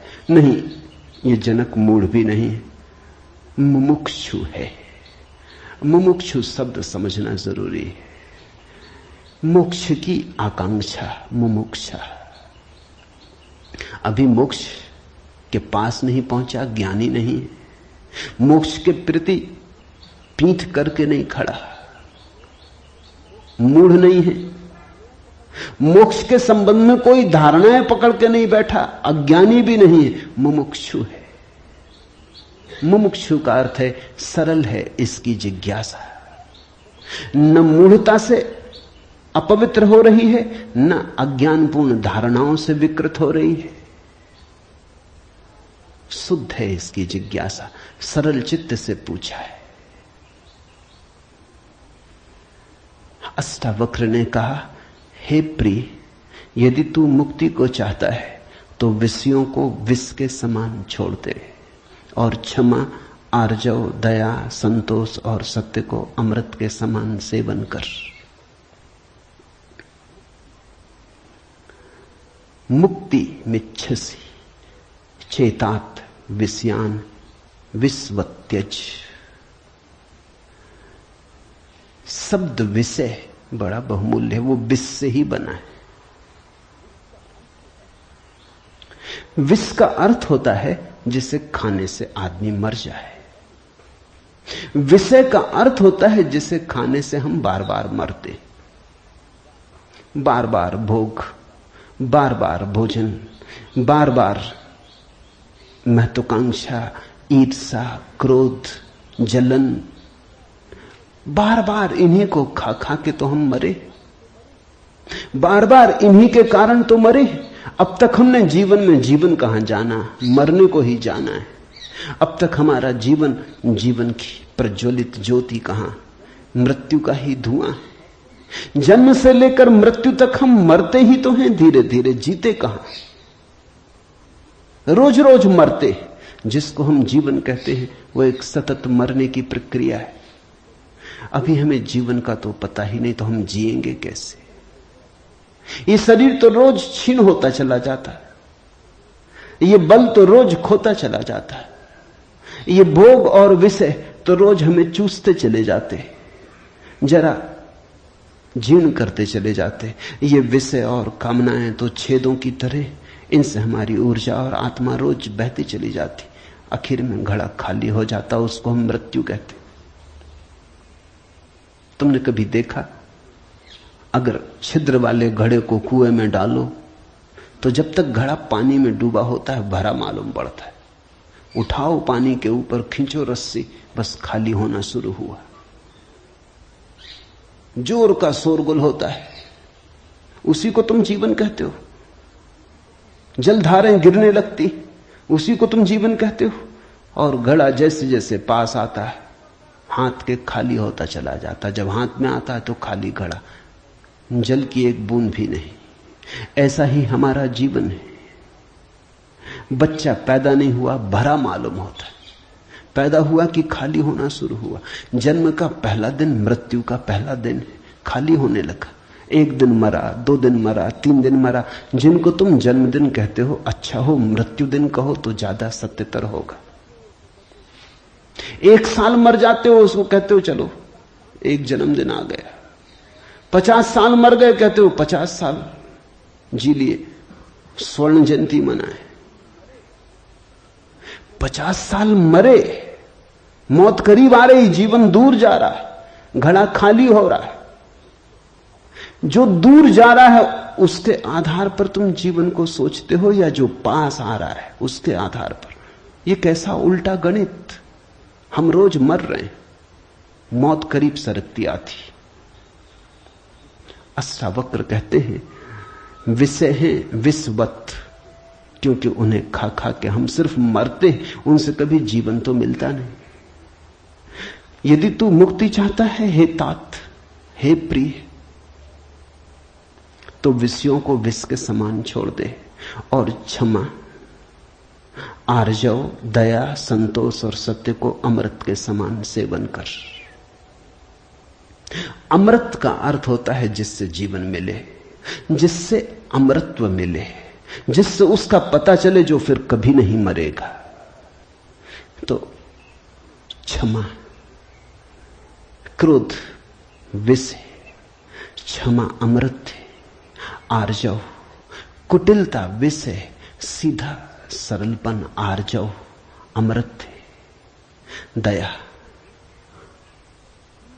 कठोरता, क्रूरता विष है, दया, करुणा अमृत है, संतोष, असंतोष का कीड़ा खाए चला जाता। असंतोष का कीड़ा हृदय में कैंसर की तरह फैलता चला जाता है, विष को फैलाए चले जाता है। संतोष जो है उससे तृप्ति, जो नहीं है उसकी आकांक्षा नहीं, जो है वो काफी से ज्यादा है, वो है ही काफी से ज्यादा। आंख खोलो जरा देखो, संतोष कोई थोपना नहीं है ऊपर, जीवन को जरा गौर से देखो। तुम्हें जो मिला है वो तुम्हारी जरूरत से सदा ज्यादा है। तुम्हें जो चाहिए वो मिलता ही रहा है। तुमने जो चाहा है वो सदा मिल गया है। तुमने दुख चाहा है तो दुख मिल गया है, तुमने सुख चाहा है तो सुख मिल गया है, तुमने गलत चाहा तो गलत मिल गया है। तुम्हारी चाह ने तुम्हारे जीवन को रचा है। चाह बीज है, फिर जीवन उसकी फसल है। जन्मों जन्मों में जो तुम चाहते रहे हो वही तुम्हें मिलता रहा है। कई बार तुम सोचते हो हम कुछ और चाह रहे हैं, जब मिलता है तो कुछ और मिलता है। तो तुम्हारे चाहने में भूल नहीं हुई है, सिर्फ तुमने चाहने के लिए गलत शब्द चुन लिया था। जैसे तुम चाहते हो सफलता, मिलती है विफलता, तुम कहते हो विफलता मिल रही, चाही तो सफलता थी। लेकिन जिसने सफलता चाही उसने विफलता को स्वीकार कर ही लिया। वो विफलता से भीतर डर ही गया है। विफलता के कारण ही तो सफलता चाह रहा है, और जब जब सफलता चाहेगा तब तक विफलता का ख्याल आएगा। विफलता का ख्याल भी मजबूत होता चला जाएगा। सफलता तो कभी मिलेगी, लेकिन रास्ते पर यात्रा तो विफलता में ही बीतेगी। विफलता का भाव संघरीभूत होगा। वो इतना संघरीभूत हो जाएगा कि वही एक दिन प्रकट हो जाएगा। तब तुम कहते हो कि हमने तो सफलता चाही थी, लेकिन सफलता के चाहने में तुमने विफलता को चाह लिया। लाओजू ने कहा है सफलता चाहिए विफलता मिलेगी। अगर सचमुच सफलता चाहिए हो, सफलता चाहना ही मत, फिर तुम्हें कोई विफल नहीं कर सकता। तुम कहते हो हमने सम्मान चाहा था, अपमान मिल रहा है। सम्मान चाहता ही वही व्यक्ति है जिसका अपने प्रति कोई सम्मान नहीं, वही तो दूसरों से सम्मान चाहता है। अपने प्रति जिसका अपमान है वही तो दूसरों से अपने अपमान को भर लेना चाहता है, ढांक लेना चाहता है। सम्मान की आकांक्षा इस बात की खबर है कि तुम अपने भीतर अपमानित अनुभव कर रहे हो। तुम्हें अनुभव हो रहा है कि मैं कुछ भी नहीं हूं, दूसरे मुझे कुछ बना दे, सिंहासन पे बिठा दे, फताकाएं फहरा दे, झंडे उठा ले मेरे नाम के, दूसरे कुछ कर दे। तुम भिखमंगे हो। तुमने अपना अपमान तो खुद कर लिया जब तुमने सम्मान चाहा, और यह अपमान गहन होता जाएगा। लाओसू कहता है मेरा कोई अपमान नहीं कर सकता क्योंकि मैं सम्मान चाहता ही नहीं। यह सम्मान को पा लेना है। लाओजू कहता है मुझे कोई हरा नहीं सकता क्योंकि जीत की हमने बात ही छोड़ दी, अब हराओगे कैसे? तुम उसी को हरा सकते हो जो जीतना चाहता है। अब ये जरा उलझा हुआ हिसाब है। इस दुनिया में सम्मान उन्हें मिलता है जिन्होंने सम्मान नहीं चाहा। सफलता उन्हें मिलती है जिन्होंने सफलता नहीं चाही, क्योंकि जिन्होंने सफलता नहीं चाही उन्होंने तो स्वीकार ही कर लिया कि सफल तो हम हैं ही, अब और चाहना क्या है। सम्मान तो हमारे भीतर आत्मा का है ही, अब और चाहना क्या है। परमात्मा ने सम्मान दे दिया तुम्हें पैदा करके, अब और किसका सम्मान चाहते हो। परमात्मा ने तुम्हें काफी गौरव दे दिया, जीवन दिया, यह सौभाग्य दिया कि आंख खोलो, देखो हरे वृक्षों को, फूलों को, पक्षियों को, कान दिए, सुनो संगीत को, जलप्रपात के मरमर को, बोध दिया कि बुद्ध हो सको। अब और क्या चाहते हो। सम्मानित तो तुम हो गए, परमात्मा ने तुम्हें प्रमाण पत्र दिया। तुम भिखारी की तरह किन से प्रमाण पत्र मांग रहे हो? उनसे जो तुमसे प्रमाण पत्र मांग रहे। ये बड़ा मजेदार मामला है। दो भिखारी एक दूसरे के सामने खड़े भीख मांग रहे। ये भीख मिलेगी कैसे? दोनों भिखारी। तुम किससे सम्मान मांग रहे हो? किसके सामने खड़े हो? ये अपमान कर रहे हो तुम अपना, और यही अपमान गहन होता जाएगा।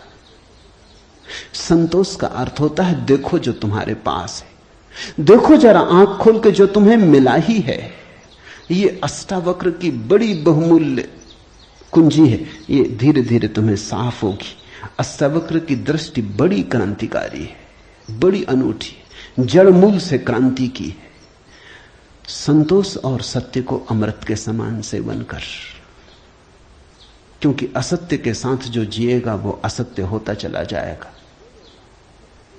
जो असत्य को बोलेगा, असत्य को जिएगा, स्वभावता असत्य से गिरता चला जाएगा। उसके जीवन से संबंध विच्छिन्न हो जाएंगे, जड़ें टूट जाएंगी। परमात्मा में जड़ें चाहते हो तो सत्य के द्वारा ही वे जड़ें हो सकती हैं। प्रामाणिकता और सत्य के द्वारा ही तुम परमात्मा से जुड़ सकते हो। परमात्मा से टूटना है तो असत्य का धुआं पैदा करो, असत्य के बादल अपने पास बनाओ।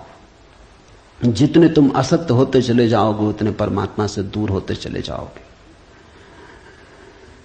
तू न पृथ्वी है, न जल है, न वायु है, न आकाश है। मुक्ति के लिए आत्मा को, अपने को, इन सब का साक्षी चैतन्य जान। सीधी सीधी बातें, भूमिका भी नहीं।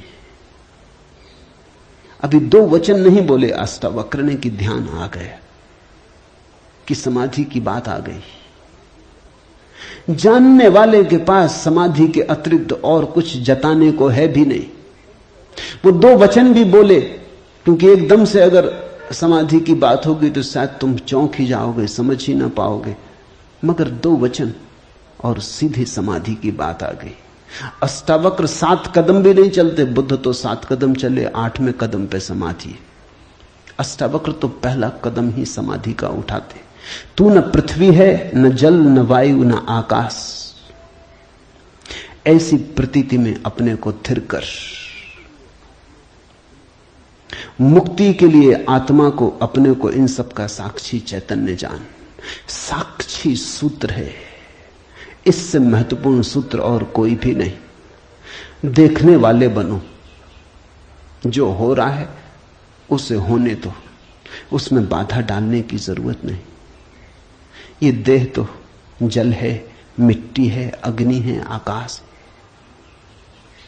तुम इसके भीतर तो वो दिए हो जिसमें ये सब जल, अग्नि, मिट्टी, आकाश, वायु प्रकाशित हो रही। तुम दृष्टा हो। इस बात को गहन करो। साक्षिणाम चिद्रूपम आत्मानम विद्धि। ये इस जगत में सर्वाधिक बहुमूल्य सूत्र है। साक्षी बनो। इसी से होगा ज्ञान, इसी से होगा वैराग्य, इसी से होगी मुक्ति। प्रश्न 3 थे, उत्तर 1 है। यदि तू देह को अपने से अलग कर और चैतन्य में विश्राम कर स्थित है तो तू अभी ही सुखी, शांत और बंध मुक्त हो जाएगा। इसलिए मैं कहता हूं ये जड़मूल से क्रांति है। पतंजलि इतनी हिम्मत से नहीं कहते कि अभी ही, पतंजलि कहते हैं करो अभ्यास, यम नियम साधो, प्राणायाम प्रत्याहार आसन, शुद्ध करो, जन्म जन्म लगेंगे तब सिद्धि है। महावीर कहते हैं पंच महाव्रत, और तब जन्म जन्म लगेंगे, तब होगी निर्जरा, तब कटेगा जाल कर्मों का। सुनो अष्टावक्र को, यदि देहम पृथकृत्य चित्ति विश्राम्य तिष्ठसि अधुनैव सुखी शांतो बंध मुक्तो भविष्यसि। अधुनैव, अभी यहीं इसी क्षण, यदि तू देह को अपने से अलग कर और चैतन्य में विश्राम कर स्थित है। अगर तूने एक बात देखनी शुरू कर दी कि ये देह मैं नहीं हूं, मैं करता और भोगता नहीं हूं, ये जो देखने वाला मेरे भीतर छिपा है, जो सब देखता है। बचपन था कभी तो बचपन देखा, फिर जवानी आई तो जवानी देखी, फिर बुढ़ापा आया तो बुढ़ापा देखा। बचपन नहीं रहा तो मैं बचपन तो नहीं हो सकता। आया और गया, मैं तो हूं। जवानी नहीं रही तो मैं जवानी तो नहीं हो सकता। आई और गई, मैं तो हूं। बुढ़ापा आया जा रहा है तो मैं बुढ़ापा नहीं हो सकता, क्योंकि जो आता है जाता है वो मैं कैसे हो सकता हूं। मैं तो सदा हूं। जिस पे बचपन आया, जिस पे जवानी आई, जिस पे बुढ़ापा आया, जिस पे हजार चीजें आई और गई, मैं वही शाश्वत हूं। स्टेशनों की तरह बदलती रहती बचपन, जवानी, बुढ़ापा, जन्म, यात्री चलता जाता। तुम स्टेशन के साथ अपने को एक तो नहीं समझ लेते। पूना की स्टेशन पर तुम ऐसा तो नहीं समझ लेते कि मैं पूना हूं। फिर पहुंचे मनमाड़ तो ऐसा तो नहीं समझ लेते कि मैं मनमाड़ हूं। तुम जानते हो कि पूना आई गई, मनमाड़ आया गया। तुम तो यात्री हो, तुम तो दृष्टा हो जिसने पूना देखी, पूना आई, जिसने मनमाड़ देखा, मनमाड़ आया। तुम तो देखने वाले हो। तो पहली बात, जो हो रहा है उसमें से देखने वाले को अलग कर लो। देह को अपने से अलग कर और चैतन्य में विश्राम। और करने योग्य कुछ भी नहीं है। जैसे लाओत्सु का सूत्र है समर्पण, वैसे अष्टावक्र का सूत्र है विश्राम, रेस्ट। करने का कुछ भी नहीं है। मेरे पास लोग आते हैं, वो कहते हैं ध्यान कैसे करें। वो प्रश्न ही गलत पूछ रहे हैं। गलत पूछते हैं तो मैं उनको कहता हूं करो। क्या करोगे? तो उनको बता देता हूं कि करो, कुछ ना कुछ तो करना ही पड़ेगा। अभी तुम्हें करने की खुजलाहट है तो उसे तो पूरा करना होगा। खुजली है तो क्या करोगे? बिना खुजाए नहीं बनता। लेकिन धीरे धीरे उनको करवा करवा के थका डालता हूं। फिर वो कहते हैं अब इससे छुटकारा दिलवाओ। अब कब तक ये करते रहे? उनको तो मैं तो पहले ही राजी था, लेकिन तुम्हें समझने में जरा देर लगी। अब विश्राम करो। ध्यान का आत्यंतिक अर्थ विश्राम है। चित्ती विश्राम में तिष्ठसि, जो विश्राम में ठहरा देता अपने चेतना को, जो होने मात्र में ठहर जाता, कुछ करने को नहीं। क्योंकि जिसे तुम खोज रहे हो वो मिला ही हुआ है। क्योंकि जिसे तुम खोज रहे हो उसे कभी खोया ही नहीं। उसे खोया नहीं जा सकता, वही तुम्हारा स्वभाव है। अयम आत्मा ब्रह्म, तुम ब्रह्म हो, अनल हक, तुम सत्य हो। कहां खोजते हो? कहां भागे चले जाते हो? अपने को ही खोजने कहां भागे चले जाते हो? रुको, ठहरो। परमात्मा दौड़ने से नहीं मिलता, क्योंकि परमात्मा दौड़ने वाले में छिपा है। परमात्मा कुछ करने से नहीं मिलता, क्योंकि परमात्मा करने वाले में छिपा है। परमात्मा के होने के लिए कुछ करने की जरूरत ही नहीं, तुम हो ही। इसलिए अष्टावक्र कहते हैं चित्ती विश्राम में विश्राम करो, ढीले छोड़ो अपने को, ये तनाव छोड़ो। कहां जाते? कहीं जाने को नहीं, कहीं पहुंचने को नहीं। और चैतन्य में विश्राम तो तू अभी ही इसी क्षण अधुनैव सुखी, शांत और बंध मुक्त हो जाएगा। अनूठा है वचन, नहीं कोई और शास्त्र इसका मुकाबला करता है। तू ब्राह्मण आदि वर्ण नहीं, और न तू कोई आश्रम वाला है, और न आंख आदि इंद्रियों का विषय। असंग और निराकार तू सबका, विश्व का साक्षी है, ऐसा जानकर सुखी हो। अब ब्राह्मण कैसे टीका लिखे? तू ब्राह्मण आदि वर्ण नहीं। अब हिंदू इस शास्त्र को कैसे सिर पे उठाएं, क्योंकि उनका तो सारा धर्म वर्ण और आश्रम पे खड़ा है, और ये तो पहले से ही अष्टावक्र जड़ काटने लगे। वो कहते हैं तू कोई ब्राह्मण नहीं है, न कोई शूद्र है, न कोई क्षत्रिय है। ये सब बकवास है, ये सब ऊपर के आरोपण है, ये सब राजनीति और समाज का खेल है। तू तो सिर्फ ब्रह्म है, ब्राह्मण नहीं, क्षत्रिय नहीं, शूद्र नहीं। तू ब्राह्मण आदि वर्ण नहीं, और न तू कोई आश्रम वाला है, और न तो यह है कि तू ब्रह्मचर्य आश्रम में है कि गृहस्थाश्रम में है कि वानप्रस्थ की संन्यास्त। कोई आश्रम वाला नहीं है। तू तो इन सारी स्थानों के भीतर से गुजरने वाला दृष्टा साक्षी। अष्टावक्र की गीता हिंदू दावा नहीं कर सकते हमारी। अष्टावक्र की गीता सबकी है। अगर अष्टावक्र के समय में मुसलमान होते, हिंदू होते, ईसाई होते, तो उन्होंने कहा होता न तू हिंदू है, न तू ईसाई है, न तू मुसलमान है। अब ऐसे अष्टावक्र को कौन मंदिर बनाए? इसके लिए कौन इसके शास्त्र को सिर पे उठाए? कौन दावेदार बने? क्योंकि ये सभी का निषेध कर रहे हैं। मगर ये सत्य की सीधी घोषणा है, असंग और निराकार तू सबका, विश्व का साक्षी है, ऐसा जानकर सुखी हो। अष्टावक्र ये नहीं कहता कि ऐसा तुम जानोगे तो फिर सुखी होगे। वचन को ठीक से सुनना। अष्टावक्र कहते हैं ऐसा जानकर सुखी हो। न त्वम विप्रादिको वर्णनो नाश्रमी नाक्ष गोचरा असंगो असि निराकारो विश्व साक्षी सुखी भव। सुखी भव, अभी हो सुखी।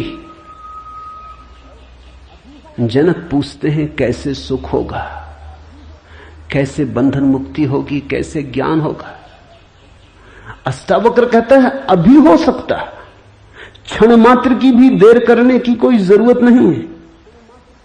इसे कल पर छोड़ने का कोई कारण नहीं, स्थगित करने की कोई जरूरत नहीं।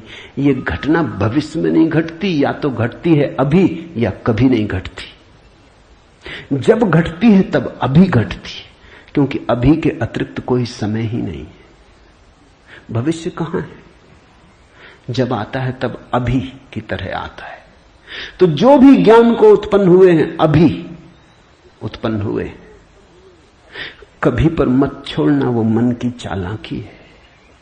मन कहता है इतने जल्दी कैसे हो सकता है, तैयारी तो कर ले। मेरे पास लोग आते हैं, वो कहते हैं संन्यास लेना। लेंगे कभी, कभी कभी ना लोगे। कभी पर टाला तो सदा के लिए टाला, कभी आता ही नहीं। लेना हो तो अभी, अभी के अतिरिक्त कोई समय ही नहीं है। अभी है जीवन, अभी है मुक्ति, अभी है अज्ञान, अभी है ज्ञान, अभी है निद्रा, अभी हो सकता जागरण। कभी क्यों? कठिन होता मन को, क्योंकि मन कहता है तैयारी तो करने दो। मन कहता है कोई भी काम तैयारी के बिना कैसे घटता। आदमी को विश्वविद्यालय से प्रमाण पत्र लेना है तो वर्षों लगते, डॉक्टरेट करनी है तो 20-25 साल लग जाते, मेहनत करते करते फिर आदमी आके डॉक्टर हो पाता। अभी कैसे हो सकते? अष्टावक्र भी जानते, दुकान करनी हो तो अभी थोड़ी खुल जाएगी। इकट्ठा करना पड़े, आयोजन करना पड़े, सामान लाना पड़े, दुकान बनानी पड़े, ग्राहक खोजने पड़े, विज्ञापन भेजना पड़े, वर्षों लगते हैं। इस जगत में कोई भी चीज अभी तो घटती नहीं, क्रम से घटती है। ठीक है, अष्टावक्र भी जानते हैं, मैं भी जानता हूं, लेकिन एक घटना यहां ऐसी है जो अभी घटती है, वो परमात्मा है। वो तुम्हारी दुकान नहीं, न तुम्हारा परीक्षालय, न तुम्हारा विश्वविद्यालय। परमात्मा क्रम से नहीं घटता, परमात्मा घट ही चुका है। आंख भर खोलने की बात है, सूरज निकल ही चुका है। सूरज तुम्हारे आंख के लिए नहीं रुका है कि तुम जब आंख खोलोगे तब निकलेगा। सूरज निकल ही चुका है, प्रकाश सब तरफ भरा ही है, अहिर्निश गूंज रहा उसका नाद, ओंकार की ध्वनि सब तरफ गूंज रही है, सतत अनाहत चारों तरफ गूंज रहा है। खोलो कान, खोलो आंख। आंख खोलने में कितना समय लगता है, उतना समय भी परमात्मा को पाने में नहीं लगता। पल तो लगता पलक के झपने में। पल का अर्थ ही होता है जितना समय पलक को झपने में लगता उतना पल, मगर परमात्मा को पाने में पल भी नहीं लगता।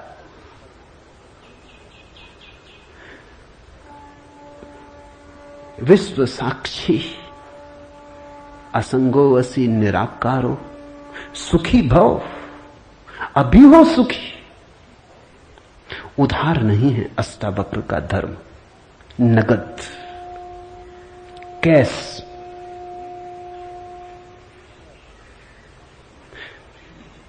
हे व्यापक, धर्म और अधर्म, सुख और दुख मन के। धर्म और अधर्म, सुख और दुख मन के, तेरे लिए नहीं। तू न करता है न भोगता है, तू तो सर्वदा मुक्ति ही है। मुक्ति हमारा स्वभाव है, ज्ञान हमारा स्वभाव है, परमात्मा हमारा होने का ढंग है, हमारा केंद्र है, हमारे जीवन की श्वास है, हमारा होना है। धर्मो अधर्मो सुखम दुखम मान सानी नते विभो। अष्टावक्र कहते हैं, हे व्यापक, हे विभावान, हे विभूति संपन्न, धर्म और अधर्म, सुख और दुख मन के, ये सब मन की ही तरंगे। बुरा किया, अच्छा किया, पाप किया, पुण्य किया, मंदिर बनाया, दान दिया, सब मन के। न करतासी न भोक्तासी, मुक्त एवासी सर्वदा। तू तो सदा मुक्त है, तू तो सर्वदा मुक्त है। मुक्ति कोई घटना नहीं है जो हमें घटानी, मुक्ति घट चुकी है हमारे होने में। मुक्ति से बना है ये अस्तित्व, इसका रोआ रोआ रंच रंच मुक्ति से निर्मित है। मुक्ति है धातु जिससे बना है सारा अस्तित्व। स्वतंत्रता स्वभाव है, ये उद्घोषणा। बस समझी कि क्रांति घट जाती है, समझने के अतिरिक्त कुछ करना नहीं।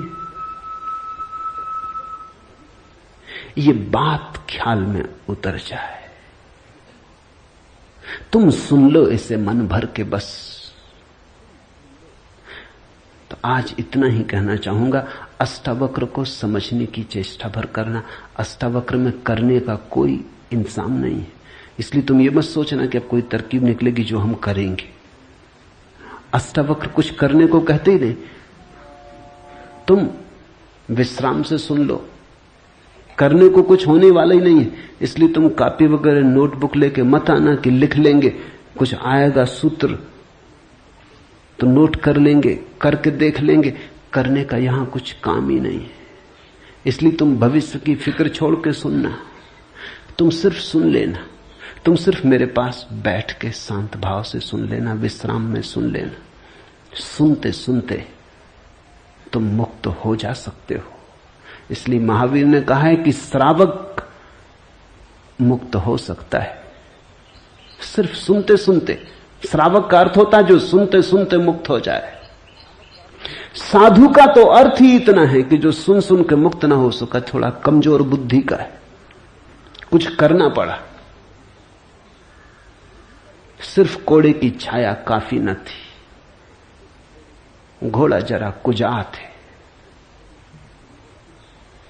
कोड़ा फटकारा तब थोड़ा चला, या मारा तो थोड़ा चला। छाया काफी है। तुम सुन लेना, कोड़े की छाया दिखाई पड़ जाएगी। तो अष्टावक्र के साथ एक बात स्मरण रखना, कुछ करने को नहीं है, इसलिए तुम आनंद भाव से सुन सकते हो। इसमें से कुछ निकालना नहीं है कि फिर करके देखेंगे। जो घटेगा वो सुनने में घटेगा। सम्यक श्रवण सूत्र है। अधुनैव सुखी शांतो बंध मुक्तो भविष्यसि। अभी हो जा मुक्त, इसी क्षण हो जा मुक्त। कोई रोक नहीं रहा, कोई बाधा नहीं, हिलने की भी जरूरत नहीं है। जहां है वहीं हो जा मुक्त, क्योंकि मुक्त तू है ही। जाग और हो जा मुक्त। असंगो असि निराकारो विश्व साक्षी सुखी भव। हो जा सुखी। एक पल की भी देर करने की कोई जरूरत नहीं। छलांग है, क्वांटम छलांग। सीढ़ियां नहीं है अष्टावक्र में, क्रमिक विकास नहीं है, सडन इसी क्षण हो सकता है।